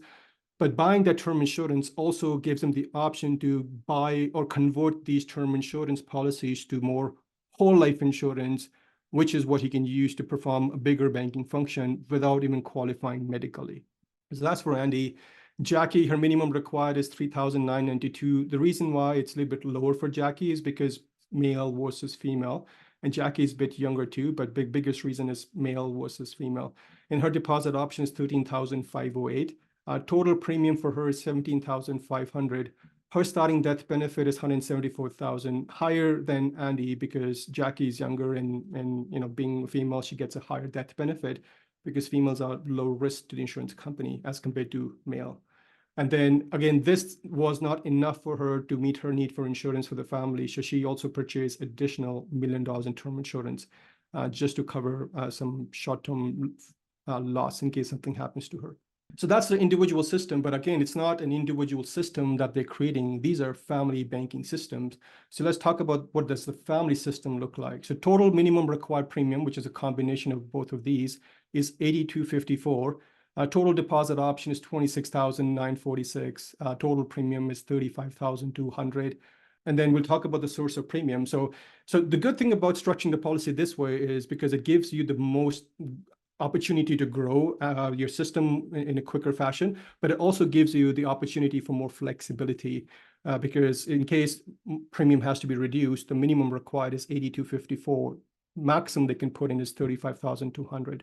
So there's flexibility built into the system from day one. So let's talk about source of monies. So the monies for the premium came from their existing behavior of saving. They wanted to reallocate some monies that they're putting in investments to build this system first. They were already sitting on some cash, so they redirected that cash. So they didn't change the money, they just change where the money is sitting. So just by changing the address of the money, instead of sitting in a commercial bank, they just redirected that into their system. You're going to see just by that behavior, what would that look like for them going forward? And then obviously the process of becoming a banker is going to enhance even more. So what's the duration? So let's talk about duration. The total premium, so $17,700 for Andy, he plans to put that in for 5 years. And Jackie plans to put the full $17,500 for 5 years. This should not be $35,200 because, well, that's the total family system, $35,200, which they plan to put for 5 years. But then going forward, starting year 6, they're only going to put the minimum required premium in. So full $35,200 for the first 5 years for both of them. Then going forward, just the minimum required premium. They have the option to put $35,200 for the rest of the time, but this is how they want to approach it going forward. Bigger capitalization in the initial years, the first 5 years, and then they're okay reducing it going forward. All right, so you can see this is what's happening. So the first column is the year, so policy year. Second is their age, so Andy's age, Jackie's age. Then there's total premium, and then the last column is the cash value. I'm not showing what that happens to death benefit because of obviously the screen restrictions there, but I wanted to isolate the product from the process and focus on the process. So the full premium is coming in for the first 5 years, and starting year 6, as you can see, they want to reduce it down to minimum required, which is $82.54. And then going forward, it's just going to be minimum required. And they plan to put that minimum required until Andy reaches 65. So from year 1 all the way till year 15, that's the capitalization phase. Starting age 66 for Andy, year 17, they're not putting any premium from their pocket because the policy can go on its own at that time. That's another good thing where the system becomes self-sustainable. Now, I'm going to pick very specific years, and I'm kind of just trying to focus on the essence of the teaching points here. I don't want to show a whole bunch of numbers and just confuse our eyes. I just want to tailor a conversation to very specific things on the process here. So starting year 5, so they put all the way till year 5 the full premium of $35,200. But starting year 6, you can see they have reduced it down to minimum required premium of $82.54. The cash values up until year 5 were $181,065. Cash values at year 6 are $198,574. So the difference between year 6 and year 5, so the cash value growth from year 5 to year 6 is $17,509. And the premium that went in at year 6 is $82.54. So they put $82.54, and the cash value growth is $17,509 tax-free. And if they wanted to access that growth of $17,509, just that growth, they can access that growth without interrupting the growth because they can access policy loans. So here's an important fact that you have to recognize, and that important fact is non-negotiable because it is going to happen whether you do anything about it or not. You cannot actually do anything about it. 6 years from today, you're going to be 6 years older. That's a fact. The question is, 6 years from today, do you want to have the option of putting $82.54 into an account, which increases the account value by $17,509, That's option one. Or option two, you want to continue putting 8254 in a commercial bank, and all you can spend is 8254 from the commercial bank for the things that you want to use money for. Whereas with this, you put 8254 and you get to spend $17,000. So 6 years from today, you are going to be 6 years older. Time is going to go by. Think about the last 6 years, how quickly it went. Well, the same thing is going to happen in the next 6 years, and you have choices to make. So at year 6, they put $1 into policy. The growth is $2.12.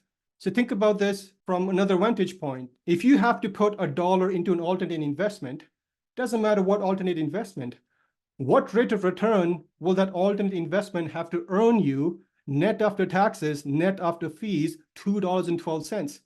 Think about that. I know it's a lot. Whereas with this, cash value must grow to match the death benefit by age 100. It's not an investment. It's going to happen tax-free. So at year 6, you put a $1 in the policy, growth is $2.12. I picked another random year, year 9. The premium hasn't gone up, $82.54. That's the minimum premium. The cash value growth from year 8 to year 9 is $20,974. You're putting $82.54 in an account, and it's grown by $20,974, tax-free. And again, I'm repeating myself. If you want to access the $20,000, just that growth, you can access that growth without interrupting the growth.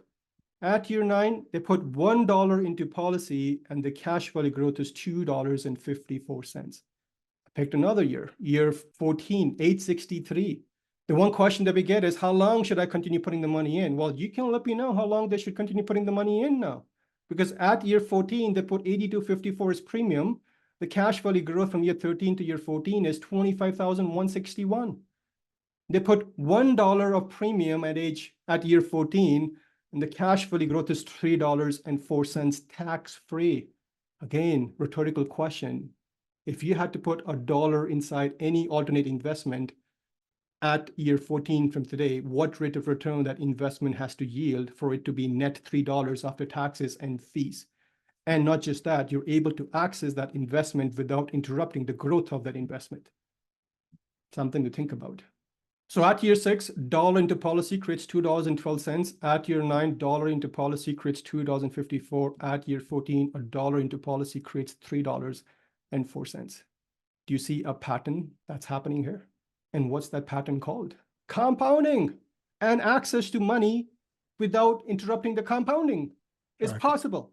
And don't forget the death benefit, which is also there for good measure.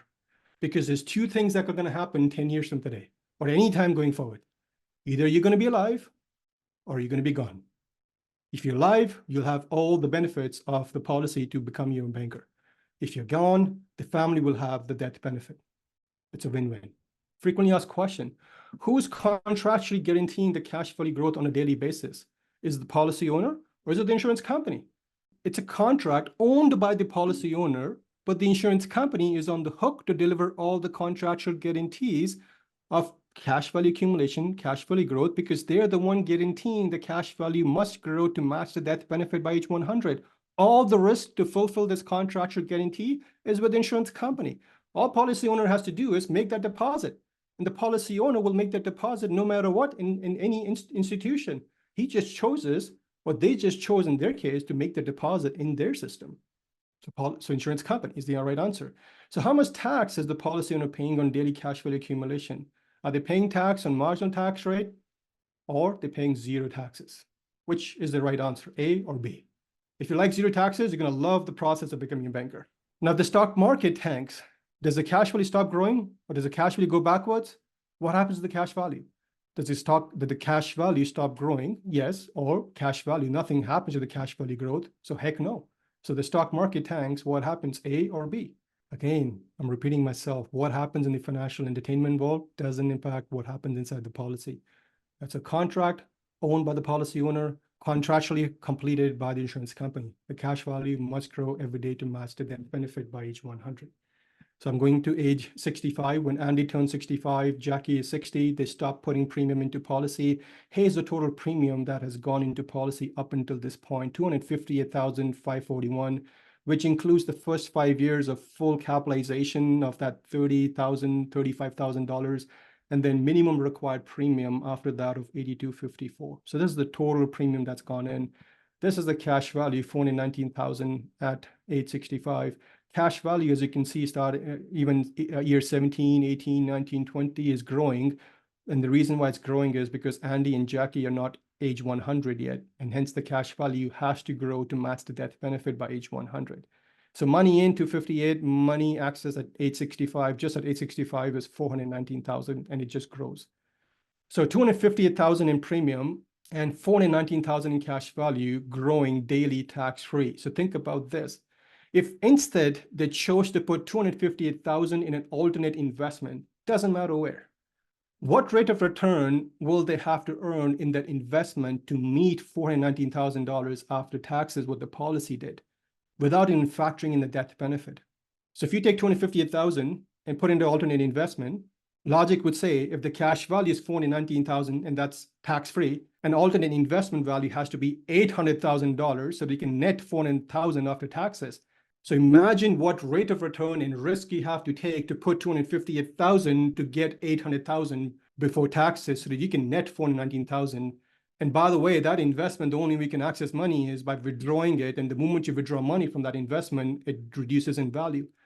If they want to access that 419,000, they can just access a policy loan, and all that 419,000 just continues to grow uninterrupted. When taxes go up, which they're going to go up, tax-free becomes even more valuable. So if you want to shield your wealth from future taxes or future tax increase, become your own banker. So let's talk about tax-free retirement. All I've spoken so far is just what the policy did. We haven't even talked about the process of becoming a banker, but I just wanted to finish this train of thought and show you what the policy will give them from a retirement standpoint. And then we're going to get the becoming a banker process going for them.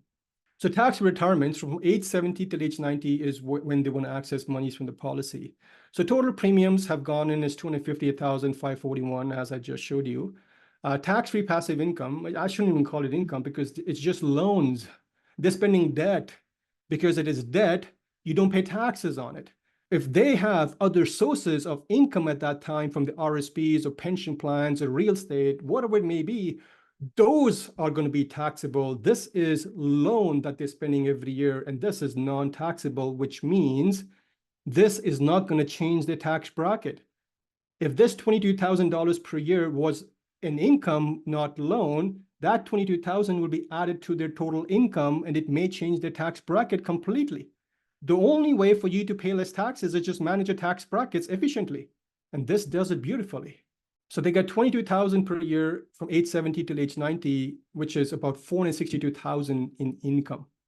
Not income, sorry, loans, debt, tax-free. And when death occurs, I'm presuming that occurs at age 90, this is the net death benefit after the loans, because all this $462,000, the loan and interest loan of $462,000 and interest accrued on that, all that will be deducted from the death benefit at that time. And this is the remaining death benefit which the family receives tax-free. Because in their passive income time, as they're accessing these policies for access to capital as debt, they're not paying back any interest, they're not paying back any principal, and that's okay at that time because they're not practicing the process of becoming a banker at that time. They just open the tap to get access to all that money. But up until that point, they want to use these policies to recapture all their lifestyle, so they'll continue to replenish the capital. But the moment they reach 70, they're just opening the tap and then taking money out of the policy. So they put in $258,000. They were able to spend at retirement $462,000 tax-free, and the net death benefit payout is $635,000. So money in $258,000, money out $462,000. Also money out for next generation is $635,000. So imagine if you had to put this $258,000 into some other alternate investments, what rate of return the investment has to earn to give you this much in tax-free passive income and this much in a legacy. The math becomes mind-boggling now. Here's something interesting. If this $462,000 from age 70 to age 90 was not debt that they're spending, but it was income, imagine the taxes they have to pay on that $462,000 and what the net will be after that. And imagine how that's going to impact the tax bracket going forward. because that $462,000 did nothing for them, didn't show up in any credit report, TransUnion, Equifax. It's just literally debt that they spend. The debt was paid at debt from the death benefit, and the family got the remaining $635,000, which they're going to be custodian of, because that $635,000 is a windfall for the kids to expand their program going forward. So far, I've just talked about all the great attributes of what happens if you just move the money into the policy. I haven't even talked about the process of becoming a banker. So now we're going to pivot, and this conversation going forward is going to be on the process of becoming a banker. So the objective is, in less than 6 years of starting a policy or system of policies, they want to recapture all their monies that they're spending on all the things that they're buying, $160,000, because someone has to get that money. And they're sick and tired of paying interest. They're sick and tired of losing interest. They want to recapture it all. So let's see what that looks like now. So again, just bringing back to what they want to get accomplished. They want to have all the money, that $160,000 is going into all these things. They want to have that flow towards them and recaptured. That's the objective. So the first 5 years in the policy, so now I'm just going back to the first 5 years. So they've been putting $35,000 every year for 5 years. By year 5, they have $181,000 in cash value, and I showed you everything what happens after year 5. So by year 5, the cash values are $181,000.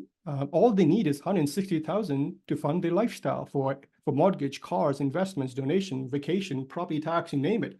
All that combined is $160,000. They have $181,000 in the policy. They need $160,000. The policy loan available at year 5, so which is 90% of $181,000. The policy loan is $162,000, which means they have accomplished their objective. They can access on Jan 1st $160,000 as a loan from the insurance company, run all their annual expenses from using insurance company's money, and then whatever they're going to pay to someone else, they just redirected all that money back to them. So they're able to recapture all their lifestyle, starting less than year 6, starting year 5. Now here's how the transaction works. So recapture money and create a financial tailwind. We've been talking about this. You're going to see that real time now. So loan taken at year 5 is $160,000. Loan repaid from year 5 to year 6 is $176,000. That's with the interest that they want to pay back. So they paid back $176,000. Cash value at year 6. So when they repaid that loan back $176,000, because the cash value kept increasing from year 5 to year 6 and beyond, because policy loan never interrupted the growth of the capital. Policy loan doesn't impact your dividends. Policy loan doesn't impact your growth of your death benefit. Everything is uninterrupted. So cash values at year 6 are $198,574. They paid back principal and interest of $176,000. They can access $198,000 the moment that money is repaid. They can access more than what they repaid. Here's an analysis.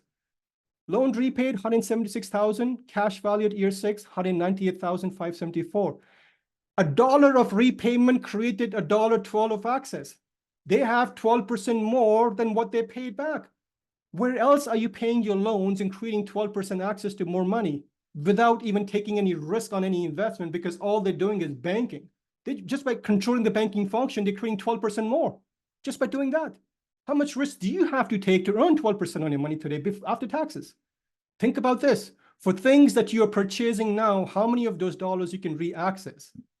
I want to talk a little bit about economic value add. So Dan mentioned beautifully in the grocery store example, the objective of starting any business is to be profitable.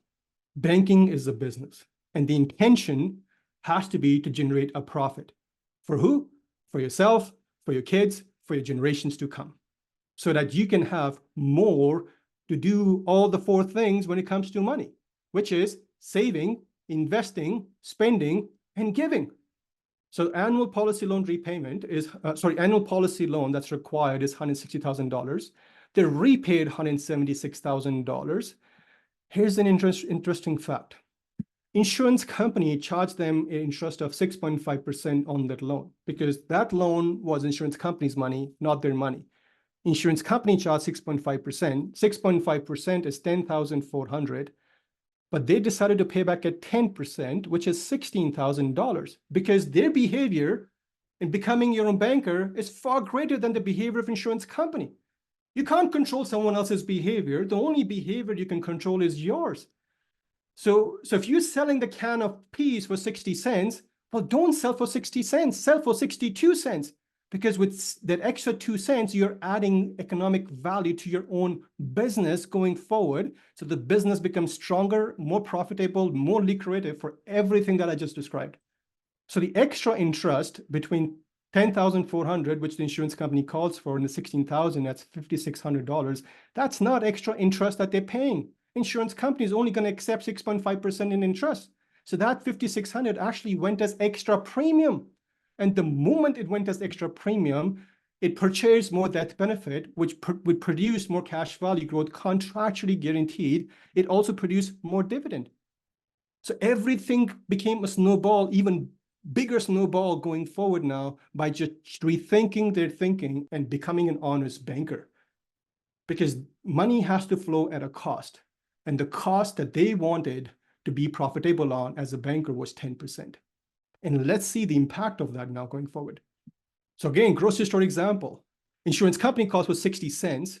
Don't pay 60 cents, pay 62 cents so that you can buy more cans of peas and sell it to more captive customers and produce more profit.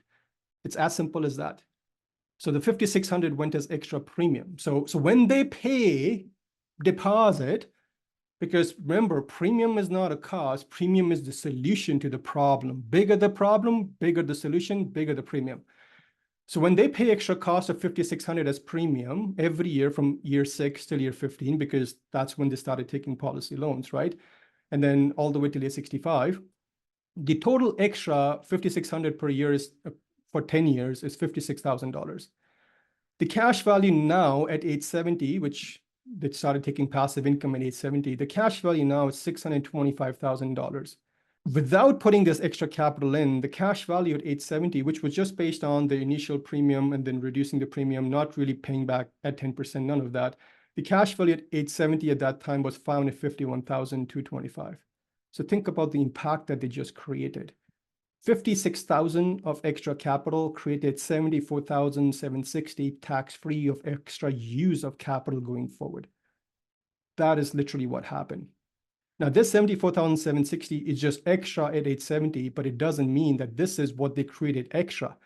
Because at age 70, the 625,000 that they have, it just is now compounding based on 625,875, which means it's going to become a bigger number. Whereas without doing any of this stuff, all they had was $551,000, and it'll only compound at $550,000. So they created extra access and extra growth in the capital. Now I'll come back to the retirement. So retirement income tax-free without extra 5,600 per year for 10 years, it was 22,000 a year from age 70 to age 90. Total was 462,000. That benefit, 635,000 net after paying all the loans and interest.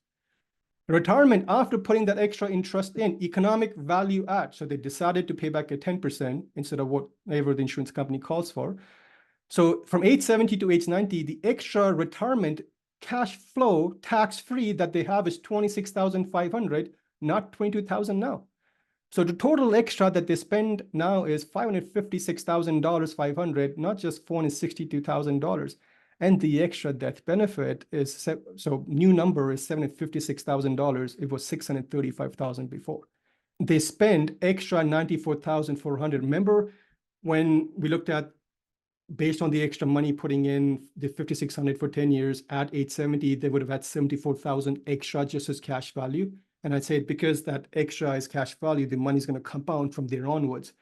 That's exactly what happened, because that money compounds from there onwards, which is why they were able to spend more in retirement time going forward.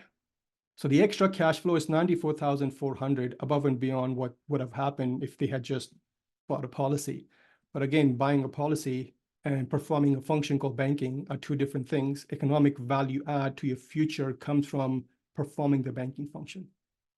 The death benefit increased by 121,000. So for extra 56,000, they created 94,400 extra in cash flow. They created 121,000 extra in estate value. That's extra. So here's a question now, based on what I just walked you through. Please list all the disadvantages of putting more capital into your system. there's cost of doing, and there's also a cost of doing nothing, because both options are available. You can do something with it, or you can choose to do nothing with it. And there's cost of doing, and there's cost of not doing. And I want you to have a clear picture of both costs. Let's look at those costs for Andy and Jackie. So cost of not doing, which is the conventional way, which is you don't become your own banker, you just keep doing things the way you are. So from age 50 to late 65, they would have still used all that $160,000 per year to buy the things that they want to buy. Remember the 4 things that they were spending money on. They were saving, they were investing, they were buying, they were spending it on things that they want to buy, and they were giving it away as donations.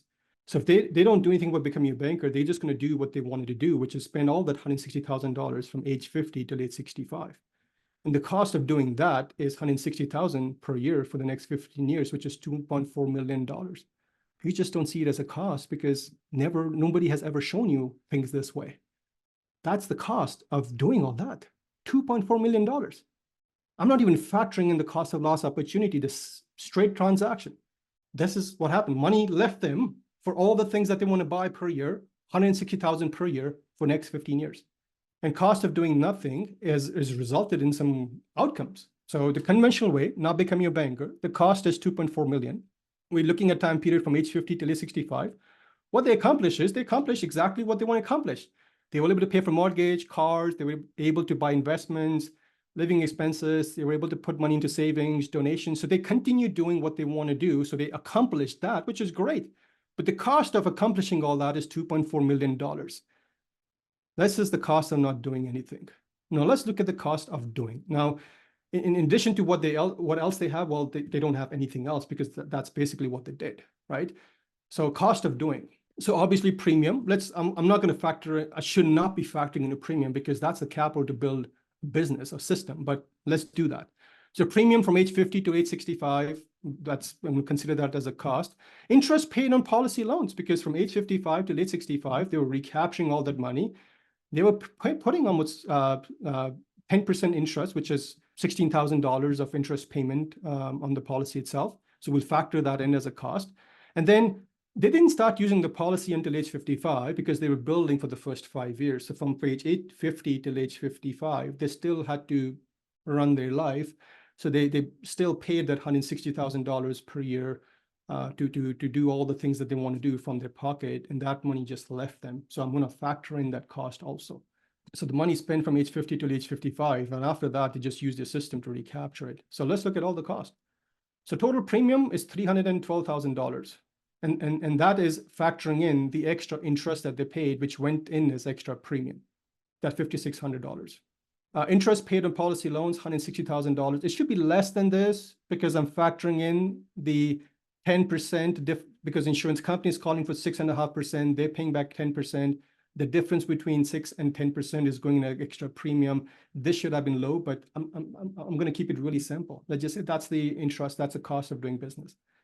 Money spent. So from age 50 to age 55, until this implemented the process of becoming a banker, because they were just building the system, they still had to do what they had to do. So they spend $160,000 every year for all the things that they want to buy for the next 5 years, which is $800,000.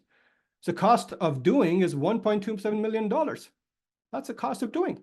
And then cost of doing help them recapture everything. Because they were working in an interest recapture environment, they had more money, and hence the overall cost was less to do. So cost of doing, 1.2 million, same time period, age 50 to age 65. They just didn't accomplish having money available for all the things that they want to spend money on: mortgage, car, investment, living, donations, savings. But they also created extra passive income going forward of $556,000 plus an additional estate value of $756,000. This is extra that they created. So by becoming their own banker, they didn't compromise on their lifestyle, their objectives. In fact, they enhance everything going forward just by changing how they're going to go about accomplishing the objective, because they have additional capital and additional estate value going forward. So if you analyze both methods, the first one is a conventional method. Cost is $2.4 million. Better way is $1.2 million. Time period is the same, 50 to age 65. Both methods got them all these things accomplished. But becoming a banker made even enhanced everything going forward for them because it created additional access to capital, which they use for passive income, and additional tax-free estate value, which wouldn't have happened without the process. So recapture and trust to create a financial tailwind. Remember I said this earlier, when a flight has a tailwind, it reaches the destination quicker with less fuel and less cost and more profit. And the example that I just walked you through proves it. The cost of doing was cheaper than the cost of not doing. And with cost of doing, they also created additional profits. In addition to above, which was just materialistic things that I just walked you through, which was money and the use of money. Let's not forget about all the emotional things that they got to accomplish. So I showed this earlier, so that you can share with me if the objective was met, which is more of certain things and less of certain things. So they wanted more of financial control, more of cash flow, more of liquid access, more consistent growth, more increased savings, more increase in asset protection, more enhanced retirement planning, more financial security, more predictable outcomes, more financial independence, less of loss of capital, less interest payments, less tax burden, less financial surprises, less of restriction to access capital, less interest rate risk, less exposure to market volatility. They wanted to fix the loss of control, less of fewer fees and penalties, and less of financial complication. These are the objectives that the clients come up with. Money is just a materialistic thing, but in reality, this is what they want to get accomplished. So becoming a banker can be accomplished, as you saw, with not changing your cash flow. They didn't change their cash flow. They had a goal, an intention, and a motivation to get there. Without changing their objective, they didn't change their objective. They wanted to access all the money to do the things that they want to do, $160,000 per year. They're not working any harder. They never lost control over their money. This is what also got them accomplished. None of these things happen. So if you're thinking I should do this or I should not do this, let me just be very upfront and share with you. This is not, you're not in a position right now to even make this decision. Here's the reason why. Because you need to make this decision with confidence. Confidently, if you want to make, you should confidently make a decision if this is something you want to do. And here's where confidence comes in. Confidence will only come in when you have clarity on how this can work for you. Because clarity creates confidence. And when you have confidence, you can logically make a decision on it. And decision is yes or decision is no. And both decisions are acceptable. Because at least now you're making it with logic, followed with confidence, followed with clarity.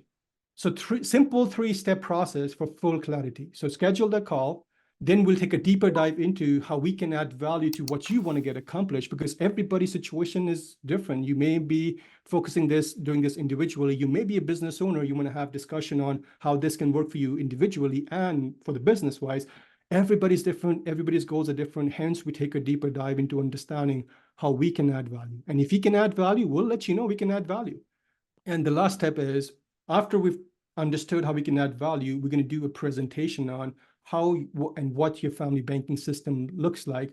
How is it going to work? What is our relationship going to look like going forward? Because you are not alone in this journey. You're going to have a designated coach who's going to be there every step of the way, strategizing with you. So one thing that people get from us is they don't just get one individual coach. You get actually the whole team, which is about 50 people plus. So through this process, there's no commitment, there's nothing. It's just us adding value to see where we can add value, and also for you to determine if we are going to be a good fit for you, and vice versa. Because our relationship is not transactional. It's not about, here's a policy, hope you get there, call us in 10 years. That's not what we do. We work with you on the execution of the process, because this is new to you. Every person that you meet with, they have implemented this process in their lives, and they have done this. And they've experienced doing this for several hundred people already.